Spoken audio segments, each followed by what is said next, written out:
Speaker sir, सबसे पहले मैं आपका धन्यवाद करना चाहता हूं कि आपने मुझे लोकसभा में रीइंस्टेट किया।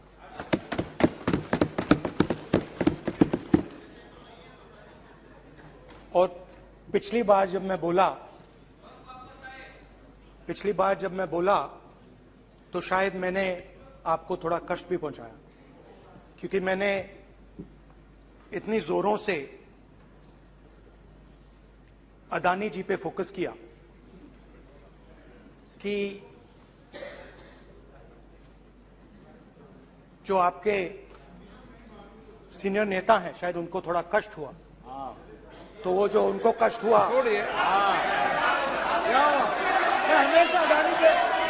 हमेशा अदानी पे अभी भी कष्ट हो रहा है। वो जो कष्ट हुआ, अभी भी कष्ट हो रहा है। विषय पे आइए, विषय पे। अभी भी कष्ट हो रहा है। ये देखिए, ये सारे नहीं,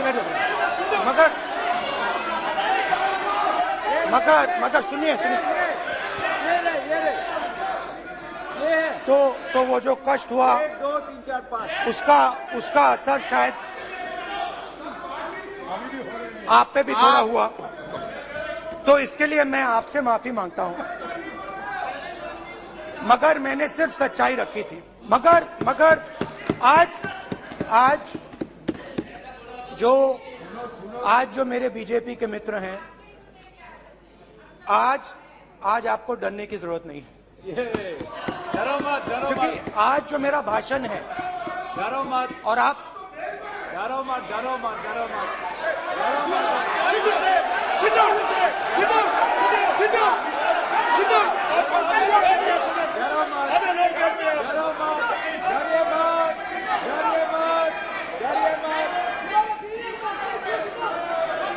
स्पीकर सर, अरे बैठे ब्रदर।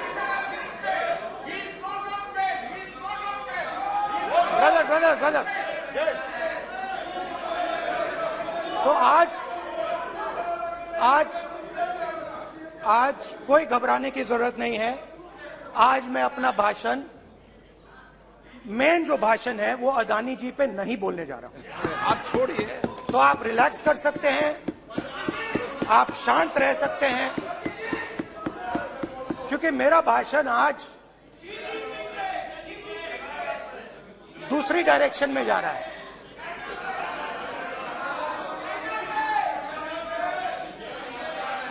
रूमी ने कहा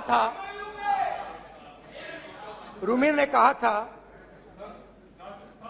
जो शब्द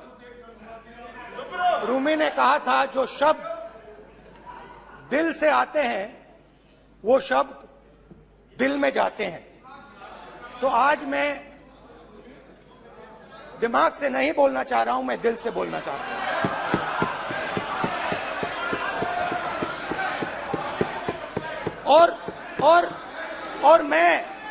और मैं आज आप लोगों पर इतना आक्रमण नहीं करूंगा। मतलब एक दो गोले जरूर मारूंगा, मगर इतना नहीं मारूंगा। तो आप रिलैक्स कर सकते हैं। डरिए मत।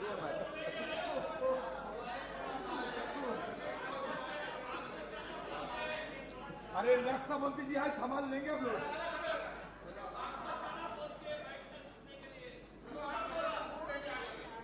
पिछले साल 130 दिन के लिए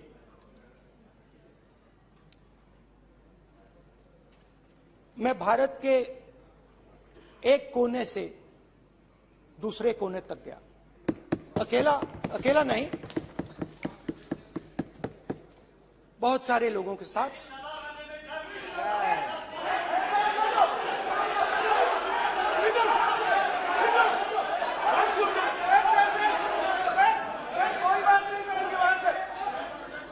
सर, ये हमारा टाइम खत्म करने का साजिश है।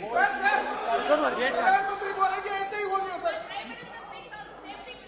अरे समय निकलने जबरदस्ती समुद्र अधीर अधीर अधीर समुद्र के तट से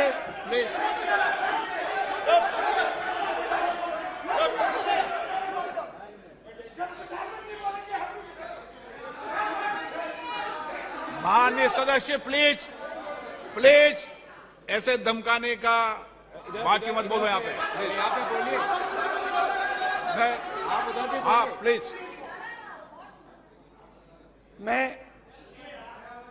समुद्र के तट से कश्मीर की बर्फीली पहाड़ी तक चला। नहीं, लद्दाख को मैंने नहीं छोड़ा। यात्रा अभी खत्म नहीं हुई है, यात्रा जारी है और जरूर लद्दाख आएंगे, घबराइए मत। बहुत सारे लोगों ने मुझसे पूछा यात्रा के दौरान, यात्रा के बाद कि राहुल तुम क्यों चल रहे हो, क्या तुम्हारा लक्ष्य क्या है, कन्याकुमारी से कश्मीर तक क्यों जा रहे हो। और जब वो मुझसे पूछते थे, शुरुआत में मेरे मुंह से जवाब नहीं निकलता।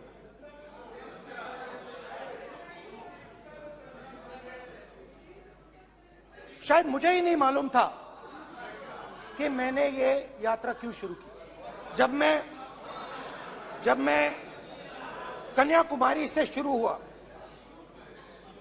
मैं सोच रहा था मैं हिंदुस्तान को देखना चाहता हूं, समझना चाहता हूं, लोगों के बीच में जाना चाहता हूं, मगर गहराई से मुझे मालूम नहीं था।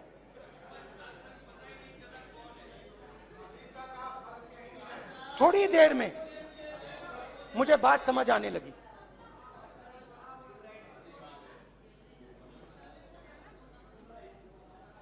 जिस चीज से मुझे प्यार था, जिस चीज के लिए मैं मरने को तैयार हूं, जिस चीज के लिए मैं मोदी जी की जेलों में जाने को तैयार हूं, जिस चीज के लिए मैंने 10 साल हर रोज गाली खाई, उस चीज को मैं समझना चाहता था। ये है क्या जिसने मेरे दिल को इतनी, भाई आप रनिंग कमेंट्री बंद करो नहीं तो हम भी चालू करेंगे। सुनने का आप धैर्य रखो। जिस चीज ने मेरे दिल को इतनी मजबूती से पकड़ रखा था, उसको मैं समझना चाहता। शुरुआत में जैसे मैंने शुरू किया, सालों से मैं हर रोज 8-10 किलोमीटर दौड़ता हूं, तो मेरे दिमाग में था कि अगर मैं 10 किलोमीटर दौड़ सकता हूं तो 25 किलोमीटर चलने का क्या मतलब, कोई बड़ी बात नहीं। ये मैंने सोचा था। आज मैं उस भावना को देखूं तो वो अहंकार था कि मैं ये कर सकता हूं, ये कुछ नहीं है। तो मेरे दिल में उस समय अहंकार था।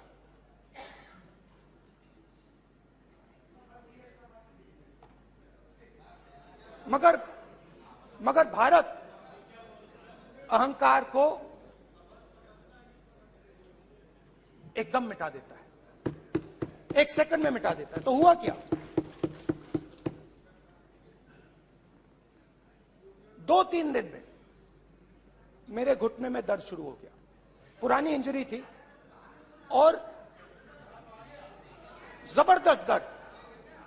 हर रोज मैं उठूं और मेरे घुटने में दर्द, हर कदम में दर्द। तो पहले 2-3 दिनों में जो अहंकार था,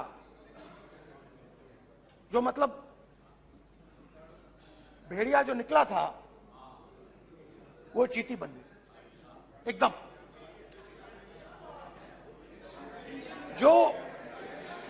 जो हिंदुस्तान को अहंकार से देखने निकला था, वो पूरा का पूरा अहंकार गायब हो गया। और रोज मैं डर डर के चलूं कि क्या मैं कल चल पाऊंगा। ये मेरे दिल में डर था। और जब भी ये डर बढ़ता था, कहीं ना कहीं से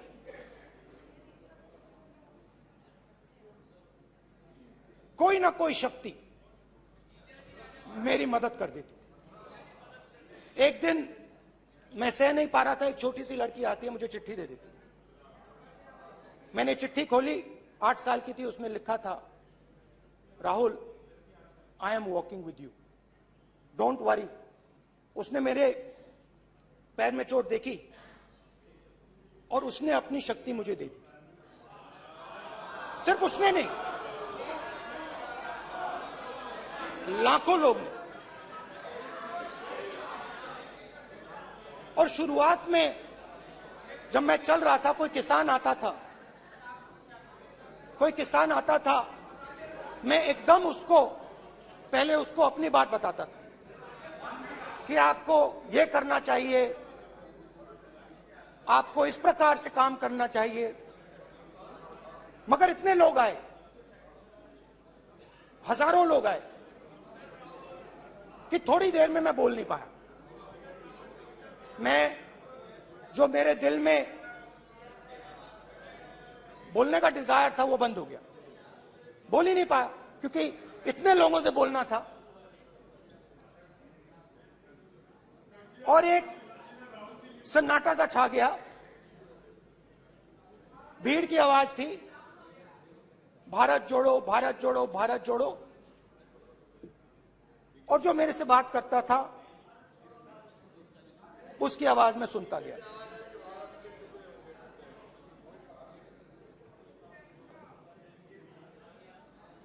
हर रोज सुबह 6 बजे से रात 7-8 बजे तक आम आदमी, गरीब, अमीर, बिजनेसमैन, किसान, मजदूर, सबकी आवाज।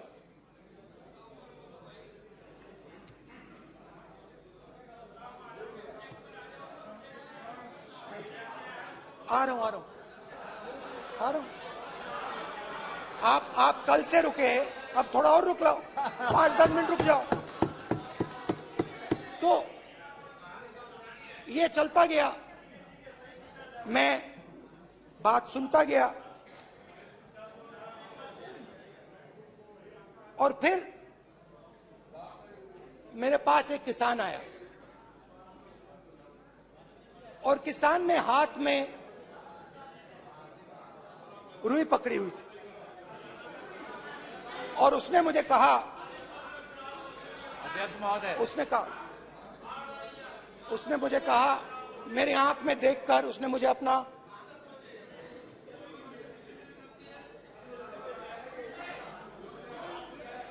वो रुई का बंडल दिया, और उसने कहा, राहुल जी, यही बचा है मेरे खेत का, यही बचा है, और कुछ बचा नहीं है। मैंने उससे, जो मैं नॉर्मली सवाल पूछता था, भैया आपको बीमा का पैसा मिला, वो पूछा। बीमा का पैसा मिला, वो पूछा। और किसान ने मेरा हाथ पकड़ा। किसान मुझे कहता है कि नहीं राहुल जी, मुझे बीमा का पैसा नहीं मिला, हिंदुस्तान के बड़े उद्योगपतियों ने वो मुझसे छीन लिया। मगर इस बार बड़ी अजीब सी चीज हुई। जब मैंने किसान को देखा और वो मुझसे बोल रहा था, तो जो उसके दिल में दर्द था वो मेरे दिल में आया। जो उसके आंखों में शर्म थी जब वो अपनी बीवी से बात करता था, वो शर्म मेरी आंखों में आई। जब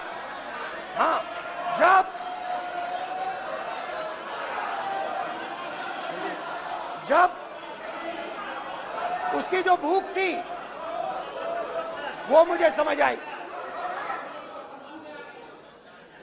और उसके बाद यात्रा बिल्कुल बदल गई।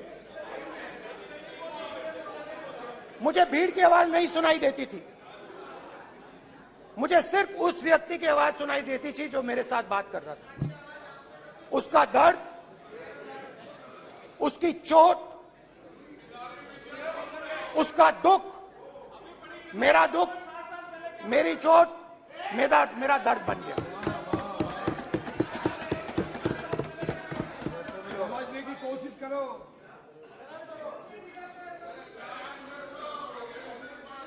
भाइयों और बहनों, लोग कहते हैं कि ये देश है,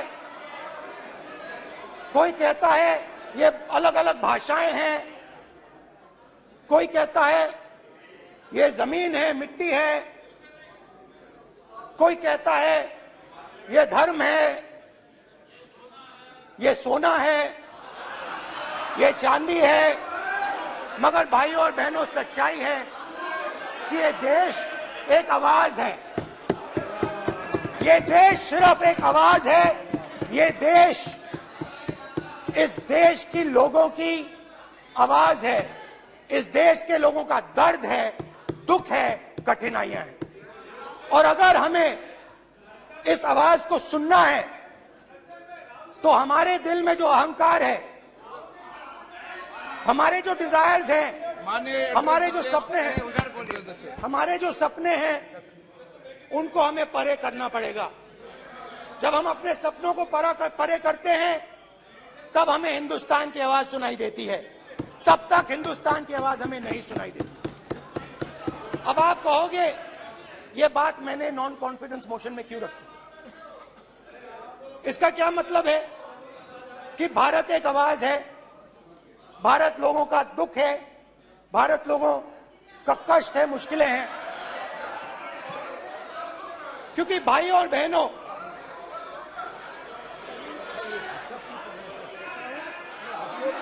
अध्यक्ष महोदय, और पूरा सूद समेत जवाब तुमको मिलेगा। तो पूरा सूद समेत जवाब देंगे सर। फिर आप हमें मत रोकेगा सर।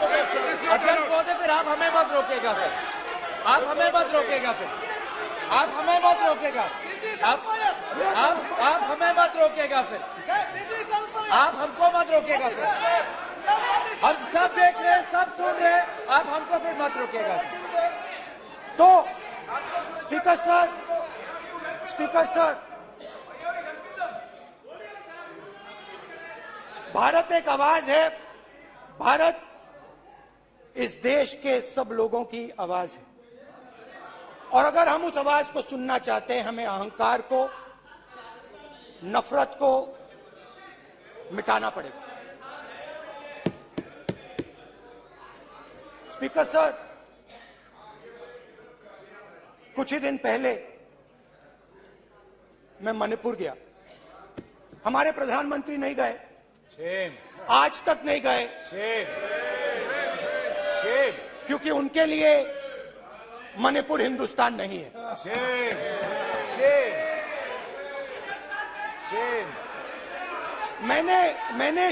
मैंने मणिपुर शब्द प्रयोग किया, मगर आज की सच्चाई यह है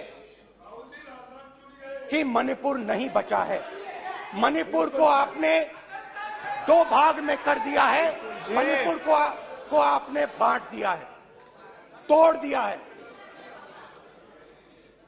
मैं मणिपुर में रिलीफ कैंप्स में गया।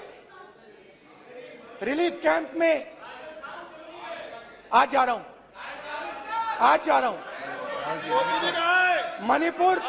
मणिपुर में रिलीफ कैंप में मैंने महिलाओं से बात की। ठीक है सर, अब हम मत रोकेंगे। It's not fair. आप हमको मत रोकेंगे sir. You tolerate this all this. Sir, No, no, no, no. पूरा टाइम No, देंगे। sit down. पूरा टाइम देंगे। Yeah. Why you all this hooligan? कल देखेंगे, कल देखेंगे, कल देखेंगे। बात नहीं करेंगे सर, प्रधानमंत्री की बात नहीं करेंगे सर ऐसे।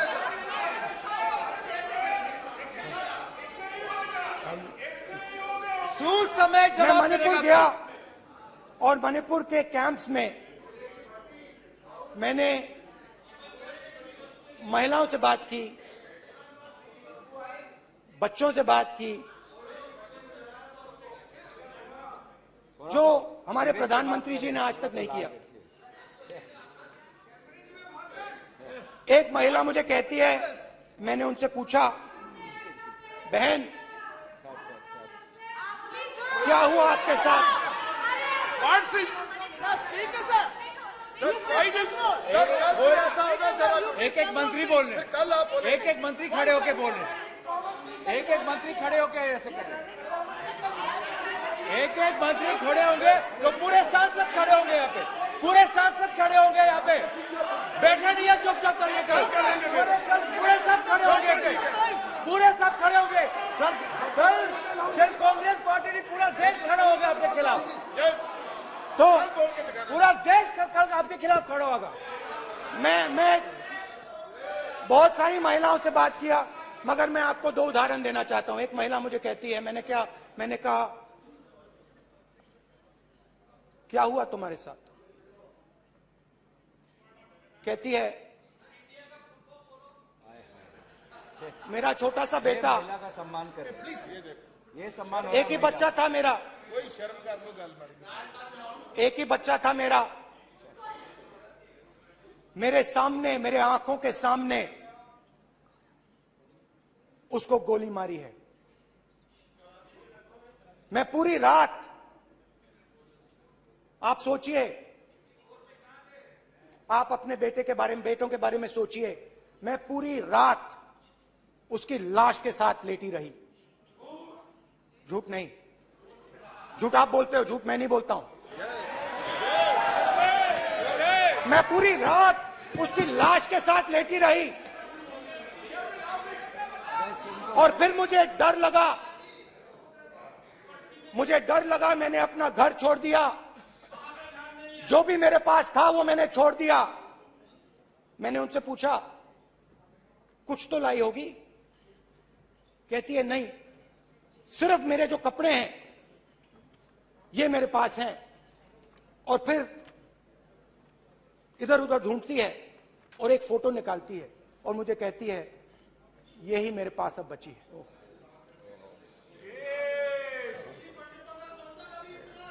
एक और उदाहरण,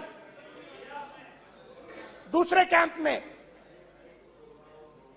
मैं, एक महिला मेरे सामने आती है, मैं उससे पूछता हूं, तुम्हारे साथ क्या हुआ? क्या हुआ तुम्हारे साथ? और जैसे ही मैंने ये सवाल पूछा,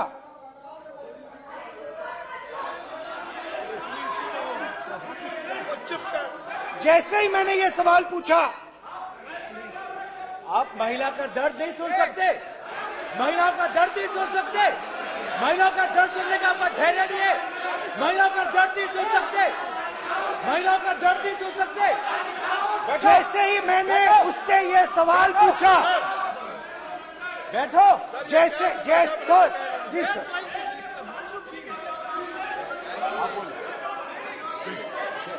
शर्म करिए, शर्म करिए। जैसे ही मैंने उससे सवाल पूछा, तुम्हारे साथ क्या हुआ, शर्म नहीं है तेरे को? वैसे ही एक सेकंड में वो कांपने लगी। उसने अपने दिमाग में वो दृश्य देखा और वो बेहोश हो गई। मेरे सामने कांपती हुई बेहोश हो गई।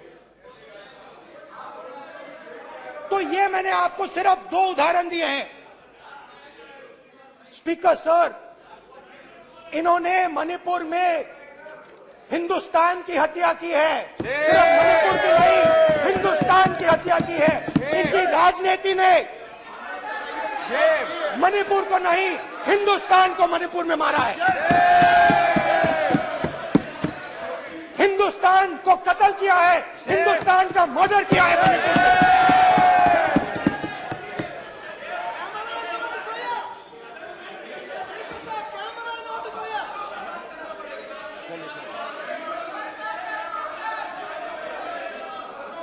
अरे 2 भाग किए हैं, शर्म करिए जी।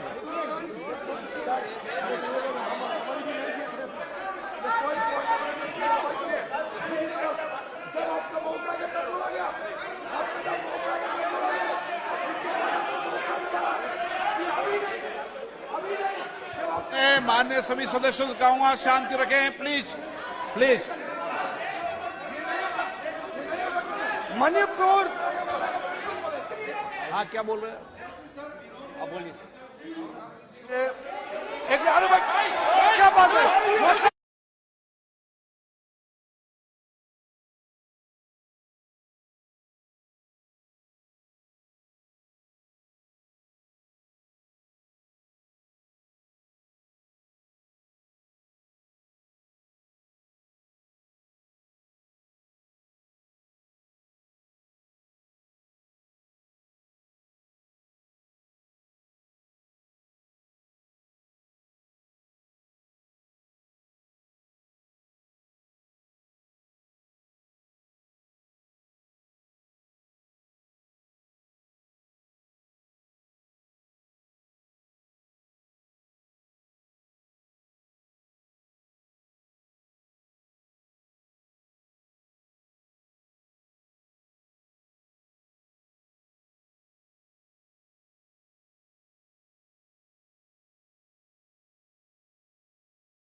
सारा कांग्रेस पार्टी की वजह से चला हुआ है।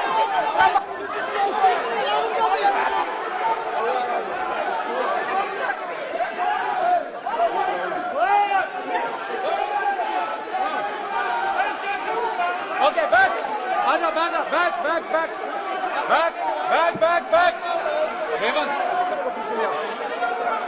बैक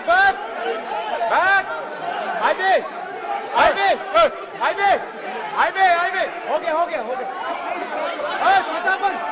प्रतापन हो गया। आप भाषण नहीं सुनना चाहते हैं? आप भाषण नहीं सुनना चाहते?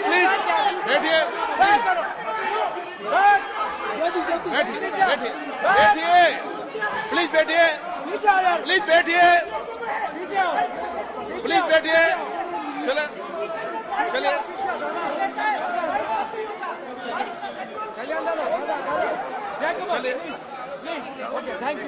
Thank you.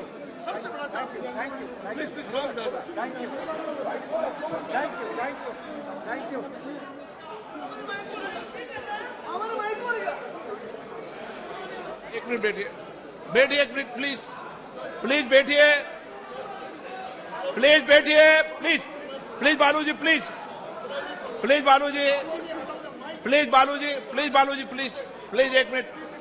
एक मिनट प्लीज बैठिए। माननीय सदस्यगण, ऐसे नहीं सकते। जिस तरीके का व्यवहार आप टेबल पर आकर कर रहे हैं, इस तरीके से सदन नहीं चलेगा। ये तरीका ठीक नहीं है। जब मैंने किसी को कहा है तो कहा है, ऐसे सदन नहीं चलेगा। आप सदन नहीं चलाना चाहते अलग बात है, आप अपनी बात कहिए। गलत तरीका ये, नो, ऐसे सदन चलने वाला नहीं है। जो माननीय सदस्य टेबल पर हैं, उनके खिलाफ कार्रवाई होगी। प्लीज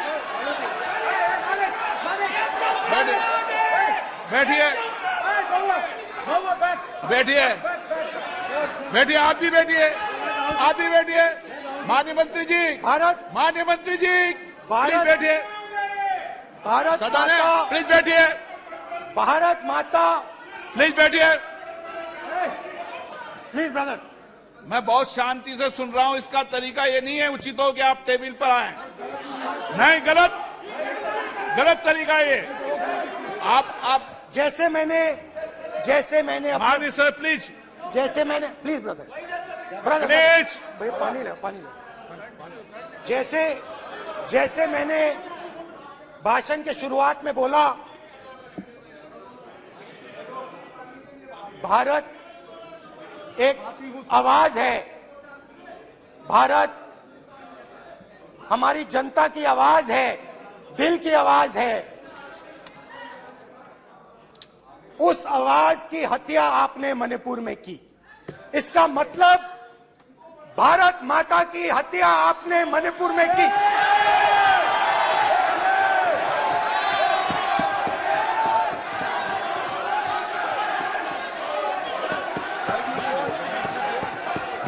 भारत माता को आपने मणिपुर के लोगों के मारा, आपने मणिपुर के लोगों को मारकर भारत की हत्या की है। आप देश द्रोही हो, आप देशभक्त नहीं हो, आप देश प्रेमी नहीं हो, आप देशद्रोही हो। आपने देश की हत्या मणिपुर में की। प्लीज एक मिनट प्लीज बैठिए। अब सवाल आप उठता है, बैठना चाहते नहीं बैठना चाहते, आप बैठना चाहते नहीं बैठना चाहते, इसीलिए आपके प्रधानमंत्री बैठना चाहते आप। मणिपुर में नहीं मैं जा कह रहा हूं, सकते बैठिए आप, हैं, क्योंकि उन्होंने प्लीज। देश की हत्या की है। मणिपुर में हिंदुस्तान की हत्या की है, भारत माता की हत्या की है। मणिपुर के लोगों के दिल में। प्लीज एक मिनट बैठिए आप। तो सवाल उठता है, एक मिनट बैठिए, एक मिनट। आप भी विराजो।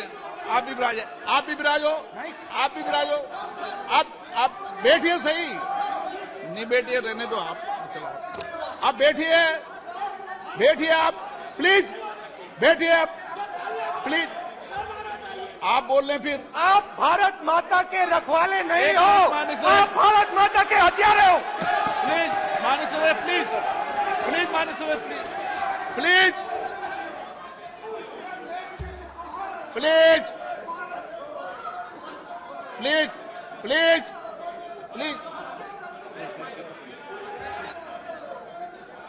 देखिए माननीय सदस्यगण प्लीज माननीय सदस्यगण, भारत मां हमारी मां है, हमें सदन में बोलते समय संयम बरतना चाहिए। मेरा अपनी मां की हत्या की बात कर रहा हूं, मैं मणिपुर में अपनी मां की हत्या की बात कर रहा हूं, मैं आदर से बोल रहा हूं। आपने मेरी मां की हत्या की मणिपुर में। एक मेरी मां यहां बैठी है, दूसरी मां को आपने मणिपुर में मारा है।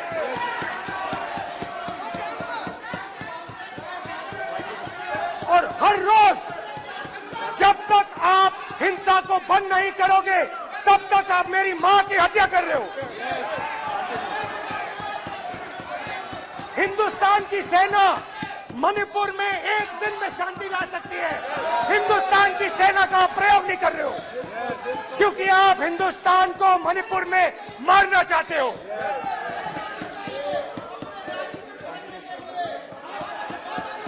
तो अगर नरेंद्र मोदी जी हिंदुस्तान की आवाज नहीं सुनते हैं, अगर हिंदुस्तान के दिल की आवाज नहीं सुनते हैं, तो किसकी आवाज सुनते हैं? दो लोगों की आवाज सुनते हैं। किसकी आवाज सुनते हैं? किसकी आवाज सुनते हैं? माननीय सदस्य और इसलिए सुनते हैं। नो ये गलत तरीका माननीय सदस्य। देख लीजिए गलत तरीका है। अडानी जी के लिए मोदी जी ने क्या काम किया है। देख लीजिए, ये पहले आपको और ये बाद में। गलत तरीका आपका माननीय सदस्य, आपका गलत तरीका है। आप सीनियर सदस्य हैं, आप इस तरीके का व्यवहार सदन में मत करिए। आप बात करिए, लेकिन इस तरीके से पोस्टर लाना ये उचित नहीं है किसी तरीके से। रावण दो लोगों की सुनता था। रावण दो लोगों की सुनता था, मेघनाथ और कुंभकर्ण। वैसे ही नरेंद्र मोदी दो लोगों की सुनते हैं, अमित शाह और अडानी। भाई और बहनों, लंका को हनुमान ने नहीं जलाया था, लंका को रावण के अहंकार ने जलाया था। प्लीज माननीय सदस्य, आप संयमित बोले। आप ये सदन है, आप तरीके से बोलिए माननीय राम सदस्य। ने रावण को नहीं मारा था, रावण के अहंकार ने रावण को मारा था। आप पूरे देश में केरोसिन फेंक रहे हो, पूरे देश में आप केरोसिन फेंक रहे हो। आपने मणिपुर में केरोसिन फेंकी और फिर चिंगारी लगा दी। अब आप हरियाणा में कर रहे हो, पूरे देश को आप जलाने में लगे हो। आप पूरे देश में भारत माता की हत्या कर रहे हो। धन्यवाद स्पीकर।